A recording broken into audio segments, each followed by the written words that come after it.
The conference room at Harrison Industries felt smaller than usual. Dad had called an emergency board meeting on a Friday afternoon, which meant he wanted maximum drama with minimum resistance. Mom sat beside him, her designer suit perfectly pressed, her expression the same one she wore when firing housekeepers. My older brother Marcus occupied the seat that should have been mine, the one marked Executive Vice President. I sat 3 chairs down next to the intern. "Thank you all for coming on such short notice," Dad began, his voice carrying that particular tone he used when he'd already made decisions and was just performing the theater of consultation. "Harrison Industries has reached a critical juncture. We've been profitable, yes, but we're not optimized. We're not lean. We're not positioned for the aggressive expansion this market demands." I took a sip of water and said nothing. The conference table was Italian marble, cost more than most people's cars. The chairs were ergonomic masterpieces that Dad had imported from Denmark. The view overlooked downtown from the 42nd floor. None of this was technically his. "That's why I've brought in Stratton Consulting Group," Dad continued, gesturing to the 3 suits sitting opposite me. "They've conducted a comprehensive analysis of our operations, and their findings are enlightening." The lead consultant, a man with silver hair and a watch that cost more than my car, stood up. His presentation clicker made a soft sound as the first slide appeared. "Harrison Industries, restructuring for maximum efficiency. What we've discovered," Silverhair began, "is an organization burdened by redundant management layers, unclear reporting structures, and several positions that exist more out of historical precedent than operational necessity." Mom leaned forward. "Tell them about the cost savings. Our projections indicate that by streamlining management and eliminating redundant positions, Harrison Industries could reduce operational costs by 37% while actually improving decision-making speed and market responsiveness." Marcus grinned. He'd been waiting for this moment since he joined the company 5 years ago. "I'd been here for 7, but I'd never made a fuss about titles or corner offices. I just did my work, managed my projects, and apparently became invisible in the process. The key," Silverhair continued, "is to consolidate authority in a clear chain of command. One vision, one direction, no confusion about who makes final decisions." Another slide appeared. Organization chart. Dad at the top, Marcus directly below as President and Chief Operating Officer, then a row of department heads. My name appeared in a small box labeled Special Projects Coordinator, a demotion of 3 levels. "Now, I know some of you might be concerned about these changes," Dad said, his tone suggesting he didn't actually care about anyone's concerns. "But this is about the future of this company. My father built Harrison Industries from nothing. I've grown it into what it is today. And Marcus will take it to heights we can only imagine. This requires sacrifice. This requires making tough decisions. Starting with unnecessary staff," Mom added, looking directly at me for the first time since the meeting began. The room went quiet. Everyone knew what unnecessary staff meant. The intern beside me shifted uncomfortably. "We'll be offering generous severance packages, of course," Silverhair said smoothly. "For those whose positions are being restructured. 3-month salary, continuation of benefits, outplacement services." I set down my water glass carefully. The sound of glass on marble seemed very loud. "Any questions?" Dad asked in a tone that suggested questions would be viewed as insubordination. James from accounting raised his hand tentatively. "What's the timeline for these changes?" "Effective immediately," Marcus said, speaking for the first time. "We're announcing the new structure Monday. Transition will be complete within 2 weeks." "This is about efficiency," Dad repeated. "About removing obstacles to growth. Some people understand business, understand what it takes to compete at this level. Others." He paused, looking at me. "Others are better suited to different environments. Less demanding environments." Mom actually smiled. "Perhaps something in education. Or nonprofit work. Something that matches your capabilities." I pulled out my phone and sent a single text message. Then I looked up at Dad, at Mom, at Marcus with his smug expression, at Silverhair and his team of consultants who'd just recommended firing a quarter of the staff to pad their own fees. "Are these changes already filed with the parent company?" I asked quietly. Dad frowned. "What?" "The restructuring plan. The new organizational chart. The terminations. Have they been submitted to the holding company for approval? Silverhair looked confused. There's a holding company? Of course there's no holding company, Dad said irritably. Harrison Industries is privately held. I own it. This is my decision to make. Actually, I said, still speaking quietly, Harrison Industries is a wholly owned subsidiary of Harrison Holdings LLC. All major structural changes, any modifications to the organizational hierarchy, and any terminations above the level of department head require written approval from the holding company's board of directors. The room went very quiet. That's a technicality, Marcus said. Some legal structure Dad set up for tax purposes years ago. It doesn't actually mean anything. It means, I continued, that none of these changes can take effect without approval. It also means that this meeting, which was called as a board meeting, isn't actually a board meeting at all, because the board of directors of Harrison Industries reports to the board of directors of Harrison Holdings, and no representatives from the holding company are present. Dad's face was turning red. This is ridiculous. I'm not going to. His phone rang. He looked at the screen, frowned, and answered. Yes. I couldn't hear the other side of the conversation, but I could see Dad's expression change from irritation to confusion to something that might have been concern. What do you mean rejected? He said into the phone. I haven't even submitted anything yet. He listened for a long moment. How would they even know about? Yes. Yes, I understand. I'll call you back. He ended the call and stared at me. Really looked at me, perhaps for the first time in years. That was our corporate attorney, he said slowly. He just received a call from the holding company's legal team. Apparently, someone forwarded them the restructuring proposal. And it's been rejected. All of it. That's impossible, Mom said. The holding company is just paperwork. It's not a real thing. My phone buzzed. I glanced at the screen and stood up. If you'll excuse me, I need to take this call. I walked to the windows looking out over the city. Behind me, I could hear Dad demanding explanations, Marcus insisting this was all a misunderstanding, Mom saying something about calling their lawyers. Hello, Richard, I said into the phone. Miss Harrison, the voice on the other end replied. I've sent the formal rejection notice to your father's attorney. The restructuring proposal violates at least 6 clauses in the subsidiary operating agreement. Should I schedule a meeting to review the compliance requirements? Please do, I said. Let's say Monday morning. 9 a.m. Conference Room A. Conference Room A is reserved for board meetings only. I know. I ended the call and turned back to the room. Everyone was staring at me. I don't understand, Dad said. How did the holding company even know about this meeting? Because I told them, I said simply. I'm on the board of directors. I've been on the board since grandfather died and left me his shares. The silence was absolute. That's impossible, Marcus said. Grandfather left everything to Dad. He left the shares of Harrison Industries to Dad, I corrected.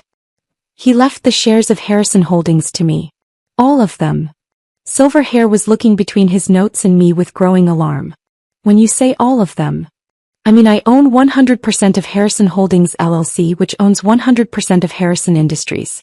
Every share, every asset, every decision ultimately requires my approval. Mom had gone pale. But you never said anything. You never. I never interfered, I said. Grandfather's will included a letter. He told me to let Dad run the company, to learn the business from the ground up, to understand every department before I ever exercised my authority. He said if I did it right, I'd never need to interfere. The company would run itself. And if you did it wrong?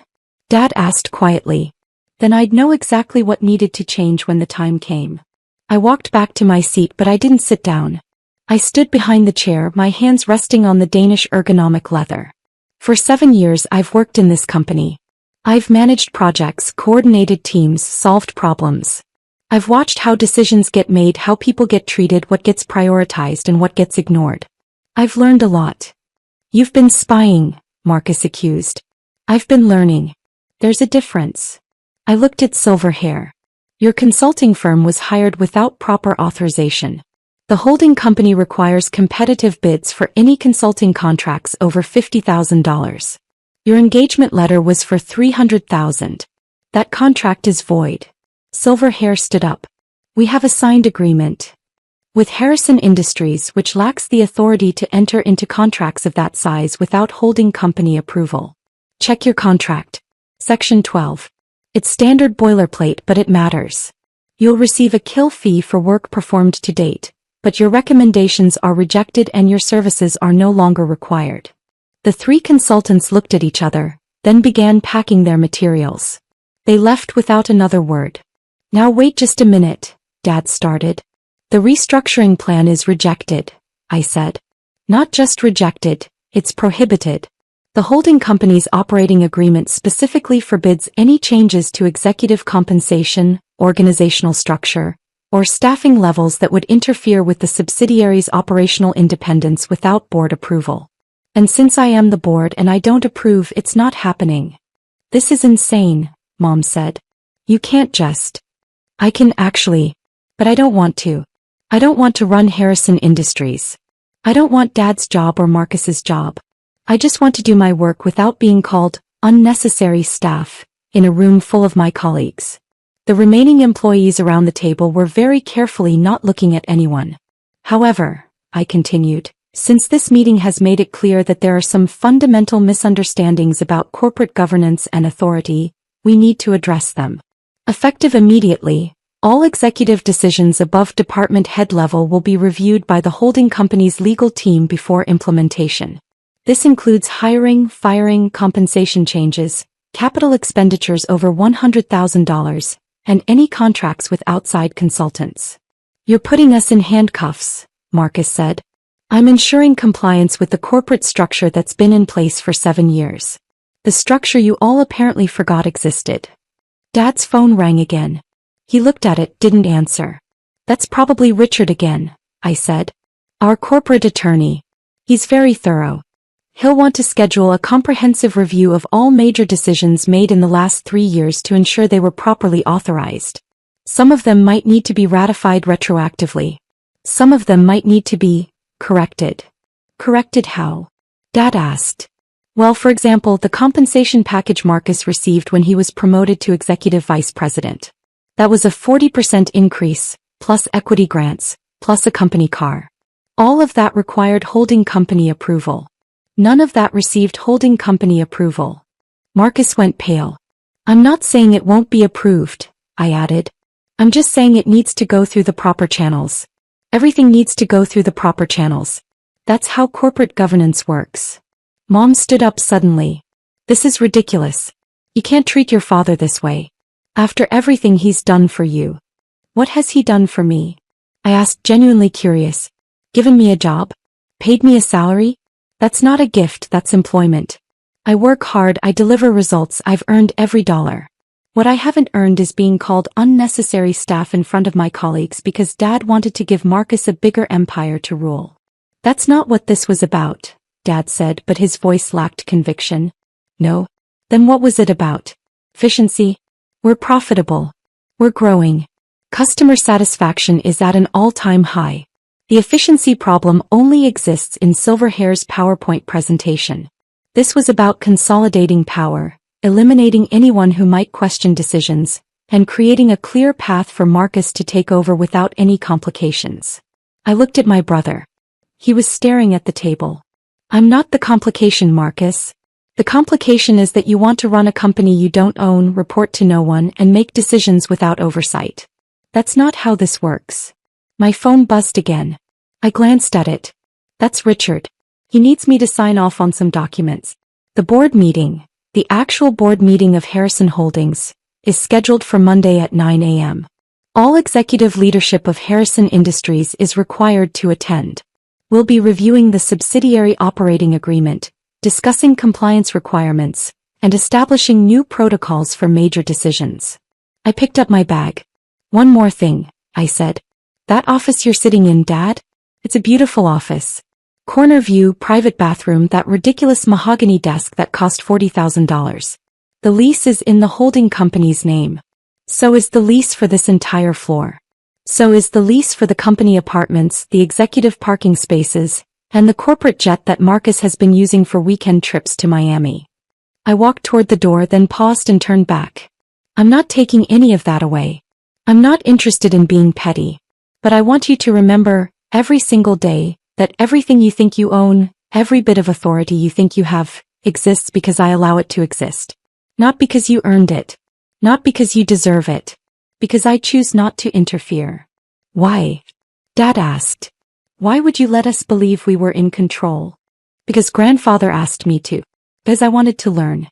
Because I hoped that maybe, eventually, you'd see me as something other than unnecessary staff. I smiled, but there was no humor in it. I guess we both learned something today. I left the conference room. Behind me, silence. Then the sound of Dad's phone ringing again. The weekend passed in a blur of phone calls and legal documents. Richard worked overtime preparing materials for Monday's meeting. The subsidiary operating agreement was a thick document, full of clauses and requirements that Dad had apparently never read despite signing it 7 years ago. This is fascinating, Richard said during one of our calls. Your grandfather basically created a corporate structure that gave your father complete operational freedom as long as he managed the company responsibly, but retained ultimate control at the holding company level. It's actually brilliant. Your father could do anything he wanted, except fire you, reorganize the executive structure, or fundamentally alter how the company operates. He didn't know I owned the holding company, I said. Even more brilliant. Your grandfather wanted you to learn whether your father would treat employees fairly when he thought no one was watching. Apparently the answer is no. Monday morning arrived cold and clear. I got to the office at 7:30 and went straight to conference room A. The boardroom. The one reserved for major decisions and important meetings. The one I'd never been invited to before. Richard was already there, setting up presentations and organizing documents. Everyone's confirmed attendance, he said. Your father, your mother, Marcus, and the 4 department heads who were in Friday's meeting. Also, I took the liberty of inviting Harrison Industries' CFO and General Counsel. They should be present for this discussion. Good thinking. At 8:55, people began arriving. Dad came in first, looking like he hadn't slept. Mom was with him, her expression carefully neutral. Marcus arrived exactly at 9, followed by the others. I sat at the head of the table. Dad started to sit in his usual spot, my spot, then caught himself and chose a different chair. Thank you all for coming, I began. This is the quarterly board meeting of Harrison Holdings LLC. For those who weren't aware, such a meeting was required and has been required for the past 7 years. This is the first one we've actually held, which means we have a lot to cover. I nodded to Richard. The first order of business, Richard said, is to review the subsidiary operating agreement between Harrison Holdings and Harrison Industries.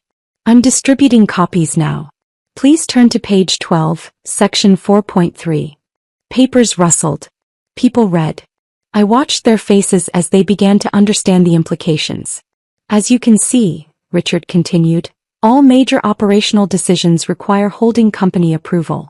This includes structural reorganizations, executive compensation above certain thresholds, capital expenditures over $100,000, any acquisitions or divestitures, and terminations of executive-level personnel. The CFO, a man named David who'd been with the company for 15 years, raised his hand tentatively. Does this mean every decision we've made has been potentially unauthorized? Not necessarily, I said. Decisions made in the ordinary course of business, within the scope of normal operations, are fine. But extraordinary decisions, the kind that would fundamentally change how the company operates, those required approval that was never sought. Because no one knew the holding company was real, Marcus said bitterly. Because no one read the operating agreement they signed, I corrected. Because no one bothered to check the corporate structure. Because everyone assumed that having the title CEO meant having ultimate authority, when the corporate documents clearly state otherwise. Dad cleared his throat. So what happens now? Now we establish clear protocols, I said. Richard has prepared a compliance checklist. Any decision that falls into certain categories gets flagged for holding company review. The review will be prompt, within 48 hours in most cases, but it will be thorough. This will slow everything down, Mom protested. It will slow down bad decisions, I replied. Good decisions made for sound business reasons will be approved quickly. Decisions made for political reasons or personal reasons, or to benefit one executive at the expense of others. Those might face more scrutiny. I pulled up a presentation on the screen. Let's talk about specific examples, I said. Marcus, your compensation package. The one approved 3 years ago when you were promoted. Marcus shifted uncomfortably. The package included a 40% salary increase, equity grants worth approximately $2 million and various perks. The total value was just over $3 million.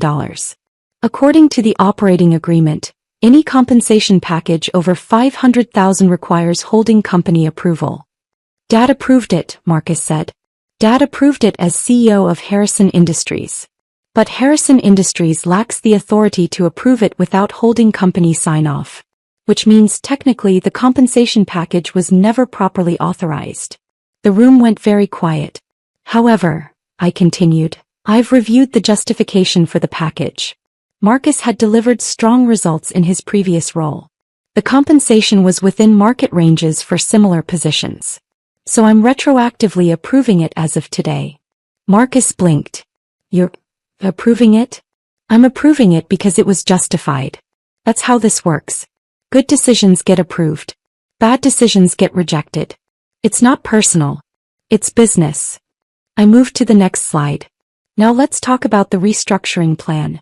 The one that would have eliminated 27 positions, demoted another 12 and consolidated authority in a smaller executive team.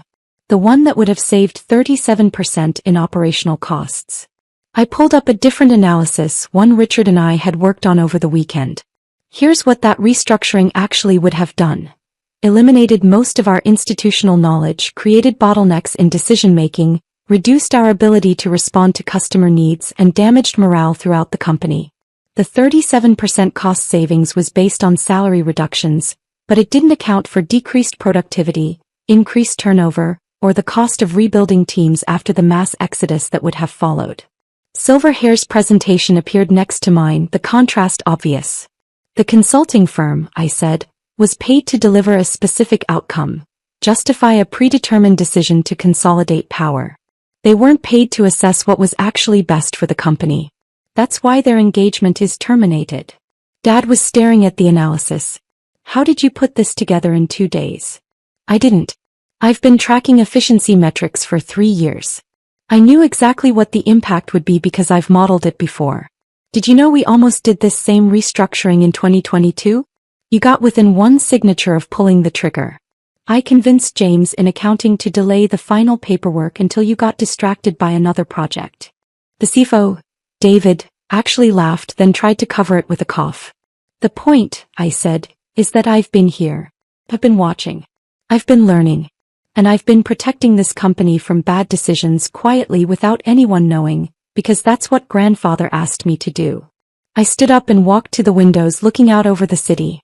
Grandfather built this company with his own hands, I said quietly. He started with nothing, worked 80-hour weeks, sacrificed everything to create something that would last. When he got sick, he made arrangements. He gave Dad operational control because Dad had been working in the business for 20 years. But he gave me ultimate authority because he trusted me to preserve what he'd built. I turned back to face the room. For 7 years I've honored that trust. I've let Dad run the company. I've stayed in the background. I've done my work without complaint or drama. And it's been fine. The company has grown. We've been profitable. Life has been good. Until Friday, Marcus said. Until Friday, I agreed. Until Dad decided to restructure the company without proper authorization. Until Mom called me unnecessary staff in front of my colleagues. Until it became clear that my years of quiet work, my contributions to this company's success, counted for nothing. That's not, Mom started. It is though, I interrupted. You literally planned to fire me. You brought in consultants, developed a whole presentation, called a meeting and announced plans that included eliminating my position. The only reason it didn't happen is because I own the company you were trying to restructure. The silence stretched out. So here's what's going to happen, I said, returning to my seat. Dad remains who? Marcus remains executive VP. Mom continues in her role in marketing. All the department heads keep their positions. Everything continues as it has been. Relief was visible on several faces. With 2 changes, I added. First, all major decisions go through proper channels. No more assuming that titles equal authority. No more restructuring plans that violate corporate governance. No more consultants hired without proper authorization. We follow the rules. And second, Dad asked. Second, I get a seat at the table. An actual seat. Not 3 chairs down next to the intern. Not special projects coordinator. In a box at the bottom of the org chart. A real executive position with real authority and a real voice in how this company operates. What position? Marcus asked. Chief Strategy Officer, I said. Responsible for long-term planning, corporate governance and major initiatives. Reporting directly to the CEO, with authority to escalate issues to the holding company board when necessary. Richard passed around a document. The updated organizational chart, he said. With the new position included. People studied the chart. It was different from Friday's proposed structure, but not dramatically so. Just one change. My name in a box at the executive level right below Dad and parallel to Marcus. I'm not trying to take over, I said. I'm not trying to push anyone out. I just want to be recognized for what I actually do, what I've been doing for 7 years, and have a voice in decisions that affect the company I own. Dad looked at the organizational chart for a long time. Then he looked at me. Your grandfather would be proud, he said quietly. Would he? I asked. I'm not sure. I waited 7 years to speak up.